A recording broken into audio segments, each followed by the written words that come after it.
एक bill pass कर दें कि मुसलमानों को आप भड़वे कहें, मुसलमानों को आप कटुए कहें, मुसलमानों को आप आतंकी कहें, है ना, मुसलमानों को आप उग्रवादी कहें, इसको एक लीगली तरह से हम कहेंगे कि आप बिल पास करा लीजिए, है ना। समुदाय के जो लोग हैं, काफ़ी लोग बीजेपी को वोट देते हैं, समर्थन देते हैं, तो ऐसे थोड़े ना एक ही जाति पक्ष के लोगों से वोट से कोई सरकार कह रहे हैं ए मुसलमान, ए कटुए, ए भड़ुए, चलो तुमको हम बाहर निकलो तो हम बताते हैं। आप गुंडागर्दी कर रहे हैं, आप गुंडे हैं, गुंडे छवि के लोग हैं। परसेंटेज आप देखें 2009 के बाद 2009 की जो परसेंटेज देखें उस वक्त कितनी, प्रधानमंत्री को बोलना चाहिए ना कि हबीबी, इंग्लिश में ट्रांसलेट करके कि हबीबी यू आर भड़ुआ, हैं, हबीबी यू आर कटुआ, हैं, ये सब ट्रांसलेट करके उसको बोलना चाहिए ना। जितने गले मिल करके बोलते हैं, सऊदी बिन सलमान जो है उसके साथ मिलते हैं बढ़िया से। तो आप जो हैं, आपके पार्टी के जो बीजेपी का जो ये सांसद है, इनकी कई कई सारी बयानें आती हैं, बहुत शर्मनाक शब्द। असदुद्दीन ओवैसी जी उसमें बोल रहे थे संसद भवन में, तो उनको टारगेट किया गया। बीजेपी के काफ़ी सांसद लोग उनको उठ गए मारने के लिए, उस वीडियो मैंने देखा है। तो महज साबुद्दीन जी जो हैं, मरहूम साबुद्दीन जी, वो महज वो स्टैंड हुए, खड़े हुए, तो सारे लोग बैठ गए। और बहरहाल अगर नहीं होते तो कहीं असदुद्दीन ओवैसी को मार भी सकते थे उसी वक्त। राहुल गांधी जी जो हैं, उनके पार्टी के कई सांसद होंगे वहाँ पे मौजूद। ऐसा नहीं है कि सिर्फ वो नहीं है तो उनके पार्टी के लोग नहीं होंगे। तो उनकी मानसिकता क्या है, उनकी पार्टी की जो है क्या मानसिकता है, ये चीज़ भी दिख रहा है ना उनके पार्टी। नमस्कार, आप सभी का स्वागत है द लार्ज में। मैं हूँ आपके साथ विशाल गौरव, और आज मेरे साथ सोनू आलम हैं जो एक्टिविस्ट हैं, सोशल एक्टिविस्ट हैं। इनसे हम बातचीत करेंगे देश में वो तमाम बड़ी मुद्दे जो आजकल ट्रेंडिंग में हैं और लोगों की जुबान पे हैं, उस पर बातचीत करेंगे। या अपनी हर मुद्दे को, अपनी हर बात को बेबाकी से रखते हैं, तो इनसे बात करेंगे। तो बने रहिएगा हमारे साथ। सबसे पहले आपका स्वागत है हमारे चैनल पर। बहुत बहुत शुक्रिया आपका। आप किस पार्टी से जुड़े हैं ये बताइएगा लोगों को। हम इंडिपेंडेंट पॉलिटिशियन हैं। हम इंडिपेंडेंट कोई भी काम को, किसी भी चीज़ को हम आवाज़ उठाते हैं जो गलत होता है। हम किसी भी पार्टी से ना कभी जुड़े थे और ना जुड़े हैं अभी तक। आगे भविष्य में देखा जाएगा। एक रमेश बिधूड़ी जो सांसद हैं, दिल्ली के क्षेत्र से सांसद हैं, उनका बयान आया जिस तरह से पार्लियामेंट, जो नया पार्लियामेंट बना है भारत में, उस पर बयान आया, तो आप उसको किस तरह से देखते हैं? ये बहुत ही निंदनीय घटना है ना। ऐसे अभद्र भाषा का प्रयोग जो कि नहीं करना चाहिए, जो कि उन्होंने किया है ना। जितना ही निंदा करे वो कम है। और देश के समझ लीजिए एक बहुत ही बड़े पंचायत भवन जो जिसे कहा जाएगा, वहाँ पे आप पार्लियामेंट में आप वैसे भाषा का प्रयोग कर रहे हैं, ये बहुत ही शर्मनाक ये शब्द है। और ऐसा नहीं करना चाहिए, है ना। ऐसा जो कर रहा है उस पर उचित कार्रवाई होनी चाहिए, उसे उस पद से निष्कासित करनी चाहिए। मगर सवाल ये बनता है कि जैसे आप देखिएगा कि जो विपक्षी सांसद होते हैं, चाहे वो विधायक होते हैं, चाहे जो विपक्षी पार्टियों के होते हैं, आज बीजेपी के हैं जो सत्ता में है, लोकसभा में सत्ता में है, उसके सांसद का इस तरह से बयान आता है और कार्रवाई नहीं होती है, सिर्फ चेतावनी देकर छोड़ दी जाती है। और वहीं पे दूसरे सांसद जो विपक्ष के होते हैं उनको सस्पेंड कर दिया जाता है। बहुत सारी ऐसी चीज़ें की जाती हैं। आप उसको किस तरह से देखते हैं? देखिए, ये केंद्र में जब से सरकार बनी हुई है बीजेपी की 2014 से, ये भारत के जो मूल संस्कृति है उसको तार तार किया जा रहा है ना। और उसके अंदर तरह तरह की विवादित, कभी फ्लाइंग किस दिया जाता है, उसमें किसी महिला को तार तार किया जाता है, कभी किसी व्यक्ति को गाली दिया जाता है, जाति को टारगेट करके, ये भड़ुए, ये कटुए, है ना। और भी भिन्न भिन्न प्रकार जिसको हम नहीं बोल सकते। हमारी ये स्टैंडर्ड नहीं है कि हम उनकी तरह बोलें। और हम तो बेहतर ये कहेंगे कि ये लीगली तरीके से एक बिल पास कर दें कि मुसलमानों को आप भड़ुए कहें, मुसलमानों को आप कटुए कहें, मुसलमानों को आप आतंकी कहें, है ना, मुसलमानों को आप उग्रवादी कहें। इसको एक लीगली तरह से हम कहेंगे कि आप बिल पास करा लीजिए, है ना। और उसके बाद आप मुसलमानों की इन नामों से जानेंगे, जैसे कि नामकरण आजकल हो ही रहे हैं, चेंज हो रहे हैं बार बार, है ना। उसी प्रकार मुसलमानों का भी नाम चेंज कर दे, भड़ुए, आतंकवादी, है ना, कटुए, ये सब कहिए। नहीं, बीजेपी अगर कोई भी योजना लाती है तो ऐसा थोड़ी है कि सिर्फ हिंदुओं के लिए लाती है। नहीं, अब देख लीजिए, बीजेपी तो एक और योजना लाई थी, ट्रिपल तलाक की, उसमें मुसलमान की जो महिलाएं हैं बढ़ चढ़ के हिस्सा ली उसमें, है ना। आदरणीय प्रधानमंत्री श्री नरेंद्र मोदी जी का काफ़ी सहयोग मिला, उस बिल को पास किया गया, है ना। और काफ़ी मुसलमान गढ़ जो हैं, मुस्लिम समुदाय के जो लोग हैं, काफ़ी लोग बीजेपी को वोट देते हैं, समर्थ देते हैं। तो ऐसे थोड़ा ना एक ही जाति पक्ष के लोगों से वोट से कोई सरकार बनाता है। तो उन बहनों का क्या होगा जिनके बाप होंगे, जिनके भाई होंगे, है ना, जिनके पति होंगे, और उनको आप जो कह रहे हैं ए मुसलमान, ए कटुए, ए भड़ुए, चलो तुमको हम बाहर निकलो तो हम बताते हैं, आप गुंडागर्दी कर रहे हैं, आप गुंडे हैं, गुंडे छवि के लोग हैं। परसेंटेज आप देखें 2009 के बाद, 2009 की जो परसेंटेज देखें उस वक्त कितनी बेहतर ये थे, अभी के तुलना में देखिए सबसे ज़्यादा परसेंटेज अभी देखिएगा तो गुंडे लोगों का वहाँ एक बसिंदा बना हुआ है संसद भवन में, जितने भी छटुए गुंडे हैं। जनता चुनकर भेजती है संसद में, ऐसा थोड़ी है कि कोई ऐसे उठाता है लोटा और चल देता है। यही सबसे बड़ी भूल है जनता की, भारत की जो जनता है, आदरणीय जो जनतागढ़ है, उनकी यही भूल है ना। मानसिकता उनकी बना दी गई हुई है, हिंदी और मुसलमान, सिख, ईसाई, ये तो अभी, है ना, यही मानसिकता बन गया है कि हम ये हैं, ये कर देंगे, वो कर देंगे। जब से ये सब जो चीज़ चल रहा है 2014 से, विगत दिनों से आज जो चल रहा है, देश काफ़ी पीछे है और देश की जो एकता अखंडता है वो सब खत्म हो चुका है। नए संसद भवन में क्या इस तरह की आप उम्मीद करते थे कि लगभग नए संसद को एक सप्ताह भी नहीं होगा और इस तरह की बयानबाजी जो देश हित में ना होते हुए भी दिया जा रहा है, क्या आप उम्मीद करते थे इस तरह की भाषणबाजी का? अब बताइए, G20 जो हुआ देश के अंदर में, अब कई मुस्लिम देश के नेता लोग आए, उनकी भव्य स्वागत हुआ, तो हबीबी भड़ुए मुसलमान, हबीबी कटुए मुसलमान, आदरणीय प्रधानमंत्री को बोलना चाहिए ना कि हबीबी, इंग्लिश में ट्रांसलेट करके कि हबीबी यू आर भड़ुआ, हैं, हबीबी यू आर कटुआ, हैं, ये सब ट्रांसलेट करके उसको बोलना चाहिए ना। जितने गले मिल करके बोलते हैं, सऊदी बिन सलमान जो है उसके साथ मिलते हैं बढ़िया से।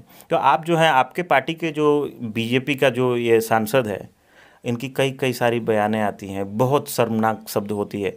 भारत की संस्कृति को तार तार करने वाले ये लोग हैं। ऐसे ऐसे लोग जो, मतलब बताइए कि एक देश के बहुत बड़े समझ लीजिए मंदिर में आप जा कर के ऐसे ही शब्दों का प्रयोग कीजिएगा तो देश हित में बेहतर नहीं होगा। एक लगातार ट्विटर पर ट्रेंडिंग चल रहा है, सिवान जिले के मोहम्मद साहबुद्दीन साहब थे जो पूर्व लोकसभा सांसद भी रहे हैं, और कहा जा रहा है कि अगर संसद में वो मौजूद होते तो इस तरह की कोई हिकाकत नहीं करता और कोई नुमाइश नहीं करता, खड़ा होने की और बोलने की दूर की बात है। एक क्या कहेंगे उस पर? जी बिल्कुल कहेंगे। एक चीज़ तो है, हमने एक वीडियो क्लिप देखा था, असदुद्दीन ओवैसी जी उसमें बोल रहे थे सांसद भवन में, तो उनको टारगेट किया गया, बीजेपी के काफ़ी सांसद लोग उनको उठ गए मारने के लिए, उस वीडियो मैंने देखा है। तो महज साहबुद्दीन जी जो हैं, मरहूम साहबुद्दीन जी, वो महज वो स्टैंड हुए, खड़े हुए तो सारे लोग बैठ गए। और बहरहाल अगर नहीं होते तो कहीं असदुद्दीन ओवैसी को मार भी सकते थे, उसी वक्त मारते लोग, बाहर भी कुछ बहुत सारे कुछ हो जाता। तो साहबुद्दीन जी बेहतर तरीके से कहीं ना कहीं कुछ बेहतर भी किए हैं और कुछ तो गलत भी हुआ होगा, तभी तो जेल भी काटे थे, जेल में ही थे। क्या लगता है कि अगर वो होते संसद भवन में, आप मान लीजिए, तो इस तरह की हरकत होती? नहीं, ऐसा है तो अगर वो होते, अगर बाहर जब से होते, वो तो काफ़ी दिनों से जेल थे, अगर वो तब से अगर होते देश हित में तो कुछ ना कुछ बदलाव हुआ होता। वो भी सांसद भवन में कभी भी चुनाव तो हारे नहीं हैं, जब भी चुनाव लड़े हैं, और इंशाल्लाह तबारक तआला वो चुनाव जब भी लड़े रहते तो जीते होते। तो ये माहौल उस वक्त क्रिएट नहीं हुआ होता, है ना। और अभी ये चीज़ नहीं देखने को मिलता, ये महसूस हो रहा है। जब संसद भवन में उनके खिलाफ बोली जा रही थी इस तरह की भाषा, कोई भी सांसद खड़ा नहीं हुआ, ये भी तो एक दुर्भाग्य की बात है। ये मानसिकता बता रहा है कि सबकी वही मानसिकता है, सब चाहते हैं वही। और उनके जो पीछे जो रमेश भिदोड़ी जो हैं बोल रहे हैं, उनके पीछे जो व्यक्ति हैं वो हंस रहे थे, जबकि पेशे से वो डॉक्टर थे, समझदार थे, पढ़े लिखे थे। डॉक्टर हर्षवर्धन, हाँ, डॉक्टर हर्षवर्धन थे। उसके बगल में कोई और भी व्यक्ति था, वो भी हंस रहा था। मगर एक बात और सवाल है हमारा कि देश में बहुत सारे सांसद जो भी हैं देश में लोकसभा में बैठते हैं, तो उसमें सिर्फ बीजेपी के तो सांसद नहीं होंगे, बहुत सारी ऐसी पार्टियां हैं जो सेकुलर अपने आप को कहती हैं, मुसलमानों की हित की बात करती हैं, उसमें से भी कोई सांसद नहीं खड़ा हुआ, चाहे वो हिंदू हो या मुसलमान हो। ये भी दुर्भाग्य की बात है। क्या नहीं लगता है? बिल्कुल बिल्कुल, ये चीज़ देखिए, अब उसमें क्या है कि अगर महिला के आरक्षण की कोई एक बिल आया है जिसमें दो लोग ही विरोध किए हैं, एक असदुद्दीन ओवैसी है, एक जलील अख्तर उलिमान, कुछ ऐसे क्या कौन जलील हैं वो हैं दो ही लोग, और उसमें कौन बिरला जी हैं, एक क्या नाम है उनका, वो बोल रहे हैं कि भाई आप लोग दो ही लोग हैं, तो हाँ अल्लाह हमारे साथ है। तो कहने का मतलब सबकी मानसिकता अलग अलग है ना। कोई अब बीजेपी चाहे हो ये कांग्रेस, दोनों का एक ही है गठा बठा, वो जीतेगी तो ये हारेगी, ये हारेगी तो वो जीतेगी। अभी वही चीज़ हो रहा है, फिर से अब कांग्रेस बनाने की सरकार में है ना। नहीं, सवाल ये था कि मेरा और भी बहुत सारी सेकुलर पार्टी अपने आप को कहती हैं, उनके सांसद खड़े नहीं हुए हैं। हाँ, तो वही चीज़ तो हम भी कह रहे हैं कि ये सवाल का आपका जवाब वही है कि सभी लोग एक के चट्टे बट्टे के लोग हैं, उनकी वही मानसिकता है। पहले ही मैंने बोल दिया कि मानसिकता उनकी वही है, इसलिए तो हंस रहे थे, ना कि सब लोग बीजेपी के वहाँ पे हैं। सभी लोग सांसद तो बीजेपी के वहाँ पे नहीं ना है, और भी अन्य पार्टी के सांसद लोग हैं, मगर वहाँ पे आप प्रतिक्रिया आपकी हो सकती थी, उसके बाद भी या वहीं पर भी जस्ट आप रोकथाम कर सकते हैं, बोल सकते हैं। इस चीज़ को उन्होंने कुछ भी प्रतिक्रिया, बाद में हम देखे एक वीडियो क्लिप में कि ये जो राहुल गांधी जी जो हैं वो जाकर के जिसके खिलाफ जिसको गाली दिया गया उसको बाहों में पकड़ के फ़ोटो खिंचवा रहे हैं। ये सब क्या है? ये राजनीतिक है। आप रोटी सेकने का काम कर रहे हैं वोट का, तो ये सब गलत बात है। राजनीति का रोटी कब तक सेकेगा? नहीं, आपको लोग मगर राहुल गांधी एक सांसद के तौर पे सांसद भवन में मौजूद ना हो, मगर उन्होंने उनके आवास पे जाके उनसे बातचीत की, उन्होंने कहीं ना कहीं साथ देने की कोशिश की, तो ये बड़ी मैसेज देने की कोशिश थी। क्या नहीं लगता है? राहुल गांधी जी जो हैं उनके पार्टी के कई सांसद होंगे वहाँ पे मौजूद। ऐसा नहीं है कि सिर्फ वो नहीं है तो उनके पार्टी के लोग नहीं होंगे। तो उनकी मानसिकता क्या है, उनकी पार्टी की जो है क्या मानसिकता है, ये चीज़ भी दिख रहा है ना। उनके पार्टी के लोग क्यों नहीं बोले? अच्छा, धरना भी देना चाहिए था संसद के बाहर कि उनको बर्खास्त किया जाए संसद भवन से। बिल्कुल बिल्कुल, बहुत ज़रूरी चीज़ थी, है ना। अभी भी ये चीज़ नहीं हुआ है। पता नहीं कैसी मानसिकता के लोग हैं। सभी लोग सोच रहे हैं कि हमारा वोट कट जाएगा, कुछ हिंदू वोट जो जुड़े होंगे वो कट जाएंगे। और देखिए, बड़ी ये बात है कि असदुद्दीन ओवैसी को इंडिया ये एयरलाइंस जो बनाया गया हुआ है, एयरलाइंस जो बनाया गया है, उस पार्टी का नाम दिया गया है, गठबंधन का नाम दिया गया है, उसमें असदुद्दीन ओवैसी को नहीं लिया जा रहा है। पप्पू यादव हैं, उनको नहीं लिया जा रहा है। श्रीमती मायावती बहन जी हैं, उनको नहीं लिया जा रहा है ना। उसके बाद एक कौन आज़ाद हैं, उनको नहीं लिया जा रहा है। तो कहने का मतलब है, तात्पर्य यह है कि श्रीमती बहन मायावती देवी दीदी जो हैं वो विगत दिनों वो गठबंधन में थी बीजेपी से, है ना, यूपी के चुनाव में। ये चीज़ हुआ, कुछ मानसिकता ये भी है, ठीक है, उनको ये किया जा रहा है। मगर ये चीज़ है, असदुद्दीन ओवैसी को क्यों नहीं लिया जा रहा है? यहाँ पे ये मानसिकता है कि पूरी जो पार्टी है साबित हो जाएगा ये मुसलमानों की पार्टी हो गई। मानसिकता ये हमको लग रहा है। तो अच्छी बात है, मत लीजिए, कोई बात नहीं, मगर आप जो है उस मानसिकता को तो दूर कीजिए, उस मानसिकता के खिलाफ तो कम से कम बोलिए। तो आपको क्यों भय है? आप भी कल चल के यही कहिएगा कि हिंदू मुसलमान, ये कौन सा लॉजिक वर्ड है यार? ऐसे तो देश हित में तो कोई चीज़ नहीं है, ना देश आगे बढ़ पाएगा ना हम आगे बढ़ पाएंगे, सभी लोग का वही हालात रहेगा, है ना। देश हित में कहीं से सही नहीं है किसी जाति विशेष को टारगेट करें और किसी भी व्यक्ति को। ओवैसी साहब थे, उनका बयान में सुन रहा था, वो राहुल गांधी को टारगेट कर रहे हैं, कह रहे हैं कि एक भाषण में कि आप वायनाड छोड़कर आप हैदराबाद से लड़िए, मेरे खिलाफ लड़िए। क्या कहिएगा आप, उसको किस तरह से देखते हैं? जी, उनका ये मानसिकता हो सकता है, ये मैं कह रहा हूँ, असदुद्दीन ओवैसी साहब का ये मानसिकता हो सकता है कि आप जो है हमको अपने गठबंधन में नहीं लेने का मकसद है कि हमको जब नहीं ले रहे हैं कि हमसे वोट आपका कट जाएगा, तो आइए आप हमारे क्षेत्र में और लड़ के खुद देखिए।